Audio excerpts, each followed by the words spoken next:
Lunes 2 de julio, con L. Saludos, señoras, señores, bienvenidos como cada día a este espacio, a esta revista de prensa. Vamos con nuestro habitual recorrido por las portadas de los diarios que se editan en Córdoba, Diario Córdoba, Diario BC, Diario El Día, que hoy son monográficos. Hoy tenemos solamente un tema en el que copa las tres portadas y, como ya sospecharán, es la declaración ayer de Medina Zahara como lugar patrimonio de la humanidad. Así el Diario Córdoba, a toda página, con unos titulares, bueno, una tipografía muy grande, Medina Zahara, patrimonio de la humanidad, ahí lo tienen, con un par de fotos de la celebración en Manama, en Bahrein, a la izquierda, lo ven abajo, y la celebración en el yacimiento a la derecha. El diario ABC, también la página 1, es totalmente para Medina Zahara. Medina Zahara es ya patrimonio de la humanidad, titula, con una foto del yacimiento de ayer, en las estancias de Jafar, en la parte visitable del conjunto arqueológico monumental Medina Zahara, una foto que firma Valerio Merino. Y en el diario El Día, también prácticamente toda la portada es para el diario, bueno, es que está confundido, pone El Día y a veces todo mezclado. El diario El Día, la foto también es de toda la portada para la fiesta de ayer en el conjunto, única en el mundo, titula el diario El Día. Y se ve una foto, se la cuento yo, en la que un grupo de personas, personajes de las instituciones cordobesas, están en Medina Zahara celebrando esta nominación. Entre ellos, pues Emilio Mente, Juan Pablo Durán, las consejeras Rosa Aguilar y Marina Álvarez, en fin, muchas autoridades, también los tres directores del conjunto monumental, desde Antonio Vallejo, José Escudero hasta el actual, todos ellos en la Medina Zahara para celebrar este nombramiento. Como les digo, era una noticia esperada, que se hizo esperar. Es cierto que, como saben, la UNESCO, en la 42ª reunión que se celebró este fin de semana en Bahrein, en su capital, en Manama, decidió pues conceder a Medina Zahara esta distinción. Había 29 candidaturas, la de Córdoba fue la 19. Hubo un proceso que se atrancaron con una propuesta italiana, hubo enmiendas y contraenmiendas, debate, y eso hizo que la decisión no se tomara hasta ayer domingo. Había posibilidad de que fuera el sábado por la tarde, con lo cual estos especiales hubiesen estado en los kioscos ayer domingo, pero sin embargo hubo que esperar hasta ayer por la mañana para conocer esta decisión de la UNESCO, y hoy tenemos esa constancia en los periódicos. Hubo unanimidad en la decisión, incluso elogios poco habituales, porque habitualmente en este tipo de asambleas pues se vota si sí o si no y se acabó.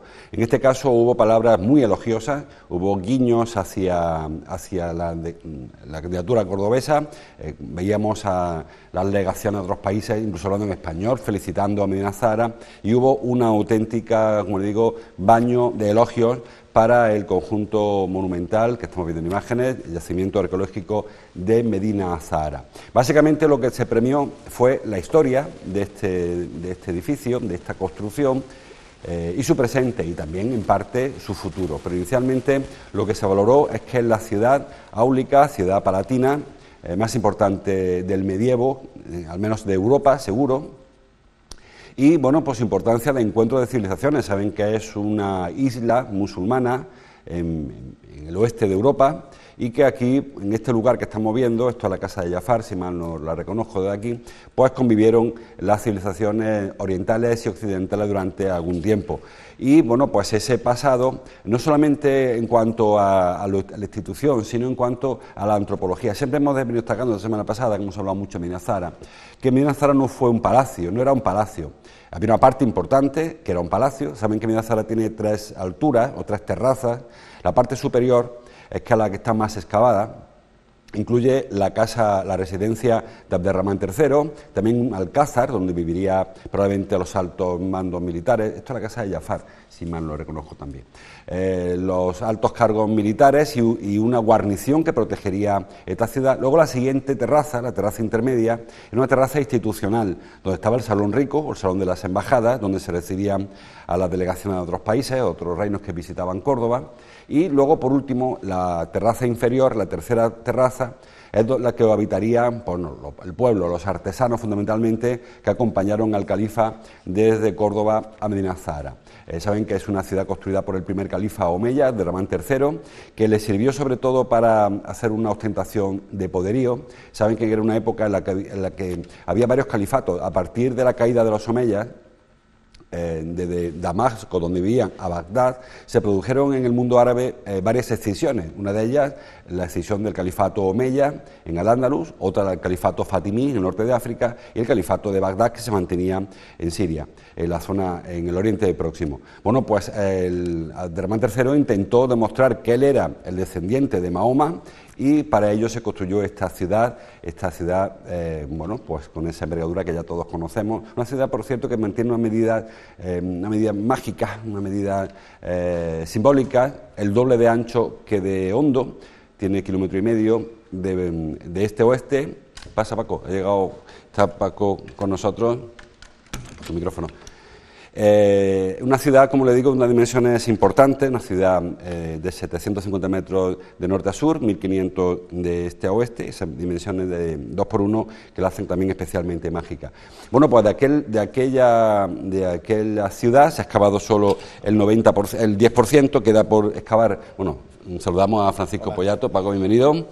Como saben, director de ABC Córdoba, que hoy estaba contándole que, como el resto de periódicos, dedicas la portada en exclusiva a Medina Azahara y que, bueno, pues es un logro importantísimo. Estaba hablando, antes de que tú llegaras, de la importancia del yacimiento en la historia y la antropología, quizá.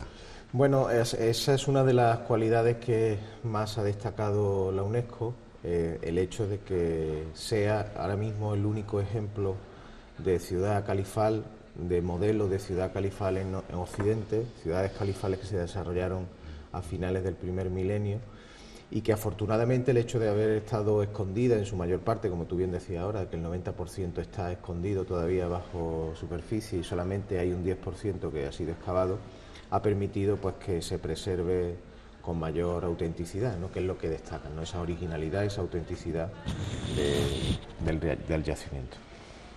Hablaba yo de que Medina Azahara, tú lo decías, ha estado muchísimo tiempo bajo tierra. Medina Azahara se destruyó o se abandonó a principios del siglo X, en el año 1040, 1030, sí, 1013 parece, sí. En una época, bueno, en la que hubo una revuelta en el interior de Al-Ándalus y se abandonó. Había constancia histórica porque Valparaíso se construyó a partir de... pero se olvidó de pronto y apareció en el año 1911, creo que fue cuando algunos cordobeses con más voluntad que dinero se dedicaron a sacar a la luz el yacimiento. Han pasado 100 años desde 1911, sí, largos, y se ha excavado el 10% solo. Esa es la gran asignatura pendiente que tiene Medina Azahara. Sí, yo creo que el debate que ahora se abre en torno a Medina Azahara, la cual tenemos que empezar a llamar ciudad califal y no conjunto arqueológico, como nos ha recomendado la UNESCO, yo creo que pasa por tres aspectos fundamentales. El primero, la gestión, y en la gestión me refiero también al aporte económico que se haga hasta ahora o a partir de ahora, el uso turístico y el uso arqueológico, que también va muy relacionado con la gestión.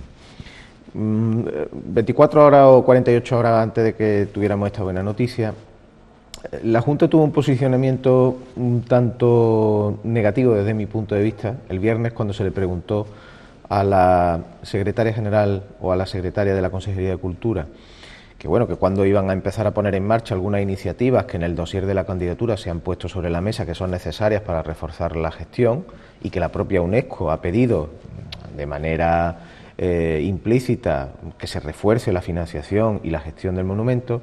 Todo apuntaba a que se iba a crear un patronato, que es como tiene la Alhambra, claro, y es lo que pensábamos que iba a suceder, pero sin embargo la Junta dijo que no se va a crear un patronato, sino una especie de consejo de participación, que es lo que tienen en estos momentos los dólmenes de Antequera, y que va a ser un órgano más de apoyo.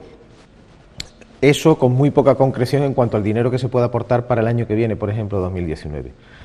Yo creo que es fundamental, como se ha indicado en el dossier y como todo el mundo indica, que hay que reforzar la gestión, que hay que crear un patronato, que hay que implicar a más instituciones, que hay que aportar más dinero, que hay que mejorar la gestión, que hay que contratar a más personal, porque apenas hay personal para sacarle más rendimiento a Medina Azahara, y sobre todo hay que hacer un plan, o hay que tener muy claro que Medina Azahara tiene que crecer en ambos sentidos, en el sentido turístico, como difusión de todo lo que supone, es un reclamo importantísimo para Córdoba, Córdoba, que no se nos olvide que ahora mismo es la única ciudad española con 4 menciones de la UNESCO y equiparable en el mundo a París y Roma en este sentido, y sobre todo una línea estratégica en cuanto a la excavación, ¿no? Es decir, es muy difícil excavar toda Medina Zahara, nos costaría una millonada, pero evidentemente hay zonas y hay puntos de trabajo que se han dejado, digamos, por hacer o que son insuficientes y que hay que reforzar. Lo primero de ello es el Salón Rico, que es la auténtica joya que tiene Medina Zahara en cuanto a todo lo que ha venido aflorando y que sin embargo lleva una década cerrado porque no se ha terminado de colocar toda la decoración, los atauriques, y yo creo que ahí hay que hacer un esfuerzo. Yo creo que aquí hace falta un compromiso claro. O sea, todos estos días están muy bien las fotografías, las celebraciones, los festejos. Estoy con Medina Zahara, pero con Medina Zahara hay que estar antes, ahora, y a partir de ahora sobre todo es cuando hay que estar con Medina Zahara. Claro, porque yo lo decía la semana pasada, ahora más que acabar un proceso con este nombramiento, esta designación, se inicia un proceso, claro, que es lo que a lo mejor hay que ver con esa perspectiva lo que ha ocurrido en Manama, en Bahrein, porque si pensamos que hemos llegado al final del camino nos equivocamos de medio a medio. No. Es todo lo contrario, es decir, esto no es una carrera donde has quedado primero y te dan una medalla y te vas a tu casa, no. A partir de ahora, este reconocimiento implica una serie de exigencias, de servidumbre, de que nos van a seguir estando examinando, perdón por la reiteración, pero con una serie de criterios que son los que nos han hecho ser merecedores o han hecho ser merecedora a Medina Zahara de ese título, pero que ahora hay que seguir cumpliendo, es decir, conservación de lo que hay, intentar que el impacto de las parcelaciones ilegales no vaya a más, recuperación del paisaje, mejor gestión, recuperar mucho, y me estoy acordando de un dato que se daba esta semana atrás, puede haber 50.000 fragmentos conservados y almacenados, pero es que parece ser que hay 1 millón de fragmentos arqueológicos que están desperdigados ahora mismo por el suelo. Pues la UNESCO pone también un acento en eso, es decir, el nivel de exigencia ahora es mucho mayor. Por eso hay que comprometerse de verdad con Medina Zahara y hay que hacer un esfuerzo inversor y hay que hacer una mejor gestión y hay que convertir a Medina Zahara, ¿por qué no?, en un centro europeo de I+D de la arqueología. ¿Por qué no puede ser Córdoba una referencia en Europa de la investigación científica arqueológica? Claro, tenemos una magnífica base en Medina Zahara. Claro, porque quizás sería eso. Yo cuando hablaba el otro día de la Consejería de Cultura, como tú decías, que no va a haber patronato, quizás el patronato sería perder algo de poder de decisión porque daría pie al mecenazgo, a que entraran empresas privadas. Choca un poco quizás que la Junta de Andalucía no quiera patronatos para Medina Zahara y lo reclamen para otros sitios, por ejemplo La Mejita. No sé hasta qué punto no estamos haciendo una gestión errónea de esto. Totalmente, o sea, patronato es dinero. Dejémonos de exquisiteces. Es decir, crear un patronato significa autonomía de gestión, pero aporte económico. ¿Que tienen que estar más patronos? Pues que entre el ayuntamiento, que entre la Diputación, que en estos días hemos visto al presidente de la Diputación, todos muy eufóricos, ¿no? Y es lógico, ¿no? Sí, es lógico, es Córdoba y tienen que estar todos, pues ahora hay que demostrarlo. En ese patronato se requiere dinero, que la Junta, que mecenas privados, ¿por qué no?, acuerdos con grandes empresas. Es que ese es el envase a partir del cual se puede desarrollar una mejor gestión que se transforme. Es decir, Medina Zahara tiene que dar un salto de calidad, que si ya tiene calidad, hay que dar un salto de calidad en su puesta en valor, esa frase ahora tan en boga. Es decir, yo creo que al final todo se resume en una palabra, que es ambición.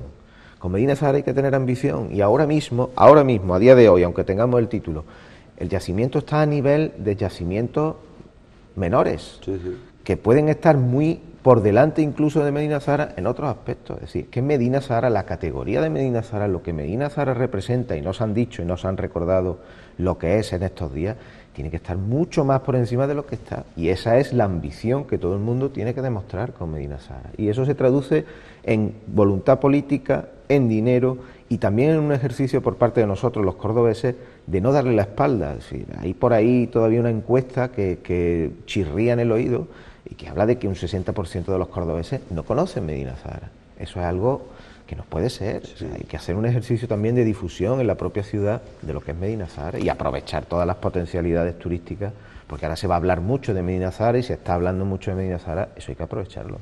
Ha puesto 2 pegas en la UNESCO el dinero y las parcelas. El dinero ha dicho que falta una concreción plurianual, que es cierto que de cuando en cuando aparece una partida, creo que son 2,5 millones, sí, pero ¿qué pasa con la del año que viene, ¿no? Ha dicho que así no se va a sacar el yacimiento adelante. Y luego las parcelaciones, que bueno, ha incidido mucho en minimizar el impacto visual fundamentalmente, la barrera vegetal de la que se habló, que tampoco se le ve aquello en el proyecto una contundencia a la que exigía la UNESCO. Sí, quizás al final esto nos lleva a resignarnos sobre ese asunto, ¿no? Es decir, cuando estuvo el examinador, Atilio Petrulocci, me parece que se llamaba, viendo el dossier de la candidatura, estuvo reunido con los parcelistas. Es decir, parcelaciones no se van ni a tirar, ni a quitar, ni nada, estas personas van a seguir viviendo allí. Lo que se va a blindar es toda esa zona, es decir, no se va a permitir ni que se construya más, no se van a expropiar parcelaciones, ni parece que tampoco se vayan a expropiar, que se dijo en su día, los huecos que están todavía por edificar. Es decir, Medina Zara ya va a tener que convivir con las parcelaciones. ¿Qué se puede hacer? Vamos a minimizar el impacto sobre el paisaje, porque el paisaje precisamente es una de las cuestiones que más se ha puesto de manifiesto por la UNESCO como rasgos de identidad. Una mezcla de una ciudad, arquitectura, urbanismo y paisaje. ¿Qué se puede hacer? Pues esa pared vegetal, que tampoco el otro día concretaba esta responsable de la Junta nada. Bueno, sí, en breve la colocaremos. Bueno, pues vamos a ver si es verdad que en breve se coloca y se intenta minimizar ese aspecto. Pero el asunto de las parcelaciones ya va a convivir con Medina Zara. Hay varios proyectos que están ahí esperando, como tú decías, sin concreción. También la Diputación ha aprobado hace poco el arreglo o la ampliación de la carretera, que es de titularidad provincial, porque ahora recuerden que para meter allí 180.000 visitantes que hubo el año pasado, que son poquísimos, como decía Paco, pero que se supone que van a ir a más, pero son ya 180.000 visitantes, la carretera es una carretera que no está acorde a la envergadura ni a lo que se espera que sea ese recurso preferente. Otro ejemplo más, ¿no? Yo creo que por ahí empezamos bien, ¿no? Si la Diputación, como se ha comprometido, ejecuta una mejora de ese acceso, bienvenido sea. Se está hablando incluso, que es otra de las cuestiones que aparece en el dossier y que me parece que sería muy interesante, y así lo señalan los expertos, de plantear la visita a Medina Zahara desde el centro de recepción de visitantes andando por un pequeño sendero, porque realmente esa es la visita que tiene sentido para llegar hasta Medina Zahara, porque es como se puede ver mejor el sentido que tuvo el planteamiento de la ciudad por parte de Abderramán III. En terrazas, que además es muy curioso porque parece ser que eran terrazas creadas con relleno artificial, porque aunque sea al pie de la montaña, esas terrazas tan perfectas que se fueron ampliando y dando una especie de jerarquía a la hora de vivir en ella, arriba los más importantes, luego los segundos niveles de poder y luego los sirvientes. Todo eso como mejor se aprecia entrando de sur a norte. Visualmente tú vas a ver por qué tiene sentido que Medina Zahara se hiciera ahí. Pues también ese es otro proyecto en el que habría que trabajar. La mejora de los accesos podría redundar en una mejora de acceso al monasterio de San Jerónimo de Valparaíso, que es un elemento que está introducido también en el dossier dentro de los activos que hay alrededor de Medina Zahara y que habría que potenciar como visita porque es otra auténtica joya desconocida para la mayoría de los cordobeses, que aunque es propiedad privada de la Marquesa del Mérito, pero debería llegarse a algún tipo de acuerdo con ella para darle más cabida y sería un elemento que completaría también la visita a Medina Zahara. Pero es que el monasterio se hizo a base de piedra de Medina Zahara, con lo cual es una especie de heredero de Medina Zahara. Incluso hay capiteles, hay brocados de pozos que son salen de la ruina. Más la historia propia que tiene, la reina Isabel la Católica que estuvo durmiendo allí, y luego evidentemente que una construcción de los Jerónimos, cuando creo que es una de las primeras muestras de la Orden de los Jerónimos en Andalucía o en España, fantástica, o sea, es que es un complemento extraordinario a Medina Zahara, igual que las canteras de Santa Ana del Albaida, de donde se extraía la piedra para construir la ciudad, el acueducto de Valdepuentes por donde hicieron llegar el agua a la ciudad, los puentes de los Nogales por donde entraba, es que es un compendio muy completo que no solo se reduce a la ciudad en sí, sino que es que tiene muchísimas posibilidades. Que no hay que precipitarse también. Yo soy de la opinión de que hay que ir sin prisa pero sin pausa. Pero evidentemente esto ya exige y no tiene vuelta atrás, porque si tiene vuelta atrás me parece que es un auténtico fracaso. Y a partir de ahora todos los que hoy salen en las fotografías eufóricos, porque hoy estamos todos felices y eufóricos, esto se tiene que demostrar. Ahora es cuando empieza realmente el trabajo con Medina Zahara, como tú decías antes. Ahora es cuando hay que estar con Medina Zahara. Y además, Medina Zahara decía antes, Paco, que una de las grandes suertes es que lleva oculta 500 años, mínimo, desde el siglo XIV-XV, cuando se acabó el expolio, lleva oculto. Eso va a permitir, porque Córdoba tiene el problema, entre comillas, problema de la superposición de civilizaciones.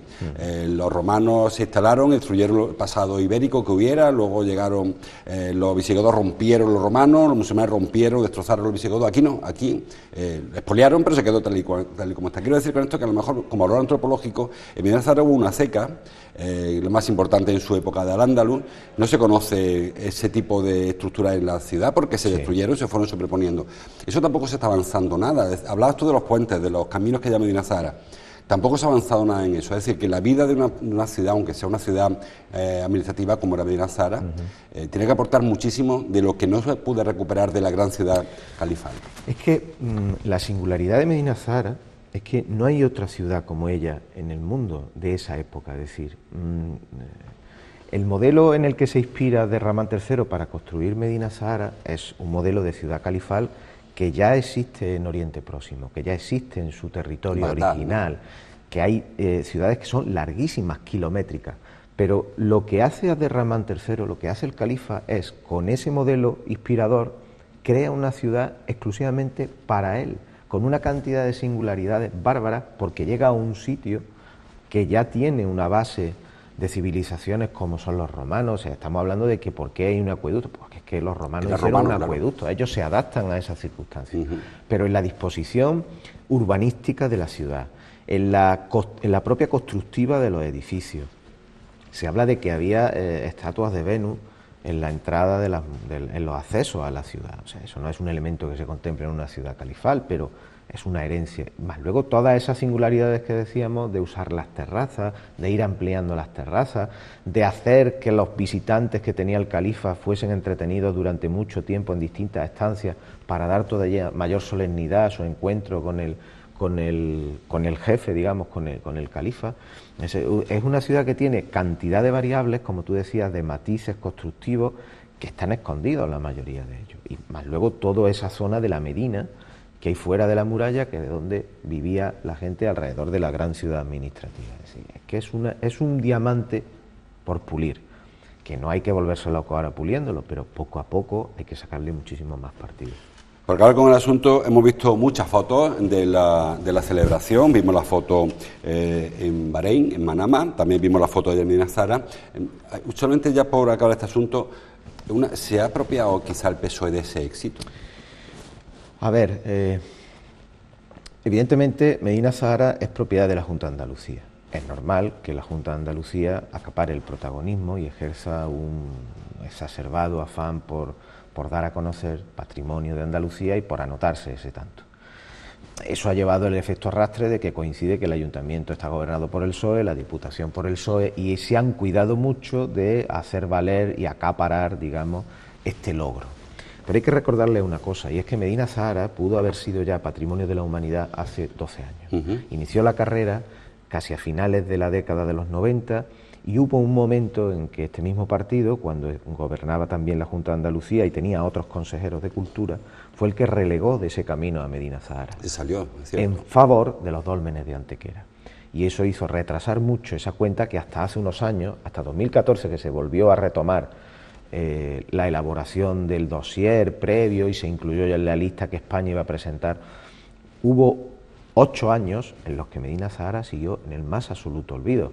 Hay que recordar que cambió 3 veces de director, que las inversiones, como no sabemos cuáles son ya exactamente las inversiones de la Junta, porque no dan datos provincializados, han pasado a un segundo plano. Coincidió con la época de crisis, se pararon todas las inversiones en excavaciones y en mejoras. Es decir, hay muchas lagunas en torno a la gestión de Medina Zahara, que ahora evidentemente con este momento de champán y de euforia se pueden solapar, pero hay que tener memoria y hay que exigir a ellos, que ahora se apropian en el buen sentido de la palabra de este logro, de este momento festivo, que ni el pasado se puede enterrar, ni el futuro se puede dejar de construir por este momento instantáneo. Ahora es cuando, si de verdad es honesta esta puesta en escena en cuanto a la alegría que supone que Medina Zahara sea protegida por la UNESCO, demuéstrese y todos estaremos felices y contentos porque redundará en el bien de Córdoba. También es su obligación como responsables políticos. Sí, pero yo estoy en falta, no que no le hayan invitado, sino que no hay nadie del Partido Popular en esta foto,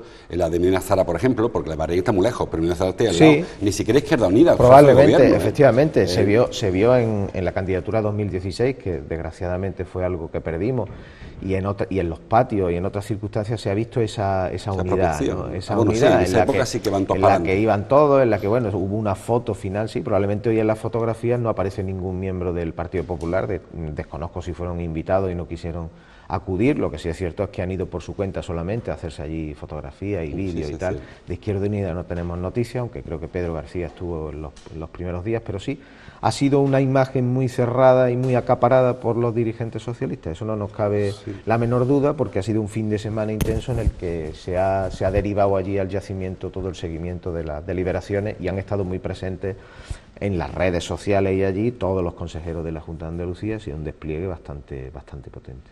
Bueno, pues dejamos que este asunto, hablaremos mucho de este asunto cuando regrese, por cierto, la delegación que está en Bahrein. Seguiremos hablando de este tema y les recomiendo, como no, que vean hoy los 3 periódicos donde hay amplísimos despliegues fotográficos, documentales de Medina Zara.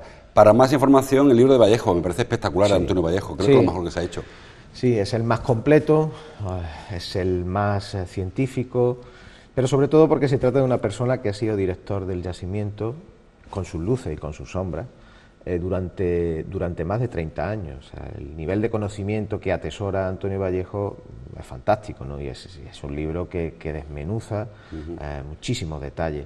Él se ha dejado muchos proyectos sobre la mesa siendo director, y bueno, parece ser que su salida tuvo que ver con un momento crítico precisamente de lo que decía, esa pugna entre lo turístico y lo arqueológico. Los pulsos, sí. Efectivamente, a él se le achacó en su momento que convirtió en una burbuja demasiado cerrada y científica Medina Zahara, y que más que un yacimiento abierto al público para que pudiera disfrutar al turismo más de nivel medio, lo convirtió en algo elevado, demasiado científico, cerrado, digamos, que no convenía tampoco, y que a mí personalmente me parece que tampoco conviene, pero que al final se trata de buscar ese equilibrio entre una cosa y otra. Pero su labor al frente del yacimiento ha sido muy importante. Y a mí me gustaría aquí recordar también la figura de Carmen Calvo, de la que hoy es vicepresidenta del Gobierno, porque también, siendo consejera de Cultura, fue capaz de dar un empujón importante y de por lo menos señalar y hacernos ver las posibilidades de Medina Zahara cuando organizó la exposición de los Omeyas,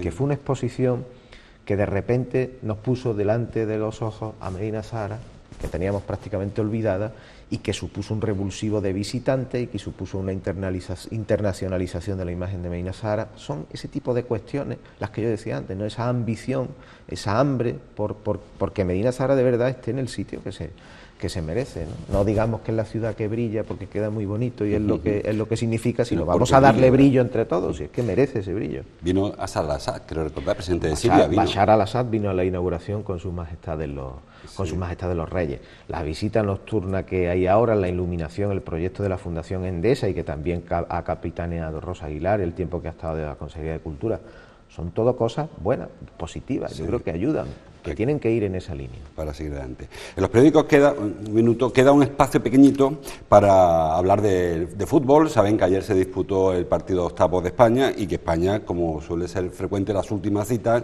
pues ha decepcionado. Dice el diario Córdoba: fracaso de España, la selección cae ante Rusia a los penaltis tras un partido sin ambición. El diario ABC, la página 2, España, 1.137 pases para perder en penaltis contra Rusia. Ahí vemos una foto de Coque, creo que es, ¿no? Porque el cogió el penalti primero. Y el diario El Día, con foto para también el grupo de los frustrados futbolistas. Una decepcionante España, titula: se despide del Mundial de Rusia tras perder ante la anfitriona en la tanda de penaltis. Bueno, pues yo creo que frustración fundamentalmente y decepción. Sí, tremenda decepción. Yo creo que además España no se merecía pasar a cuartos de final. No hemos tenido nunca ninguna sensación de poderío por parte de la selección española, que solamente le ha ganado a Irán y de aquella manera, y ha empatado 3 partidos, ¿no? Se va con una mala imagen, se va con ese debate abierto que queda de si la decisión de prescindir de Lopetegui a 2 días de que empezase el Mundial ha sido la más acertada.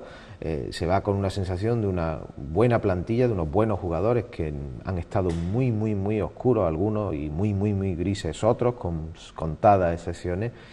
y una tremenda decepción, porque además ya llevamos 3 campeonatos internacionales seguidos en la que no hemos pasado ni siquiera de octavos de final, ¿no? Ya la euforia de Sudáfrica y ese relevo que esperamos se está alargando más de la cuenta y volvemos a ser la España que prácticamente hemos sido siempre, ¿no? La que no pasaba nunca de cuartos de final, ¿no? Lo cual está mermando bastante las expectativas y las esperanzas que pone la afición. Y luego, además, ayer Hierro, sin que haga un comentario futbolístico aquí, hizo un equipo a su medida, asumió todos los riesgos, dejó en el banquillo a gente que para muchos son insustituibles, y sobre todo cuando pierde, porque claro, si llega a ganar, qué bien le salió, pero si deja en el banquillo a Iniesta, deja en el banquillo a Carvajal, y pierde, parece que Hierro apostó toda una carta, o sigo o salgo por la ventana. El papel de Fernando Hierro ha sido muy complicado. Sí. Él asumió con valentía el reto, teniendo en cuenta que él no ha preparado el equipo, que no ha hecho una programación, que no llevaba 2 años trabajando en esto y que se encuentra de repente, digámoslo así, como un auténtico marrón, ¿no? Yo creo que ha hecho lo que ha podido. Se le pueden achacar muchísimos errores tácticos, más bien conservadores, porque ayer hubo un momento del partido en el que España ganaba 1-0, que podía haber seguido yendo a por el partido y haberlo matado hablando en términos deportivos, y sin embargo especuló y prefirió conservar hasta que perdió, ¿no? Pero independientemente de eso, yo creo que debe ser la figura a la que menos le podamos reprochar, ¿no? Es decir, yo me pongo un poco en su situación y ¿qué se le puede exigir a Hierro? Ha hecho lo que ha podido, no es un gran entrenador, es un entrenador con muy poca experiencia y menos al nivel de las selecciones, ¿no? Y del Mundial, ¿no? Ha sido jugador, ha jugado un montón de mundiales, pero no se le podía pedir más. Quizá el error estuviera en no haber prescindido de Lopetegui, o sin embargo si hubiera estado Lopetegui hubiéramos hecho el mismo papel, ¿no? Yo creo que al final en los jugadores es donde está la clave, ¿no? En un equipo con figuras de las que se esperaba mucho más, ¿no? Pero decía lo de Hierro porque ahora hay que renovar todo el equipo, desde el entrenador, se marcha Iniesta, se marcha Piqué, hay jugadores que son mayores que no van a llegar al siguiente mundial. Van a llegar al siguiente mundial, Ramos, por ejemplo, llegará probablemente, ¿no? Costa no llegará probablemente. Busquets cumple ahora 30 años y a lo mejor tampoco llega en condiciones. Hace falta un relevo, pero muy importante de la base. Creo que ayer había en el terreno de juego 7 jugadores de los que participaron en el famoso partido del Mundial de Brasil en el que Holanda nos goleó 5-1. 7 de los jugadores que ya estuvieron en aquella época estaban ayer. Eso es bastante significativo también, ¿no? Que yo creo que la renovación tiene que ser una renovación total, ¿no? Con un nuevo entrenador, con otros perfiles de jugadores, tal vez con otro estilo, porque ayer llegó un momento en que España aburrió de lo lindo, aburría porque era un auténtico festival de toques, como hoy ponemos en titular de ABC, pero sin ninguna profundidad, es decir, no se vieron ni recursos ni alternativas, porque ya todas las selecciones no juegan de la misma manera, atrás, y es imposible atravesar esos muros, pero tampoco se aportan ideas ni alternativas tácticas para conseguirlo. Tal vez haya que cambiar el estilo, no sé, estamos en un fútbol más físico, como hemos visto estos días con Francia, otro tipo de fútbol, que nos puede gustar menos, pero a lo mejor para este tipo de competiciones de alto nivel es mucho más efectivo.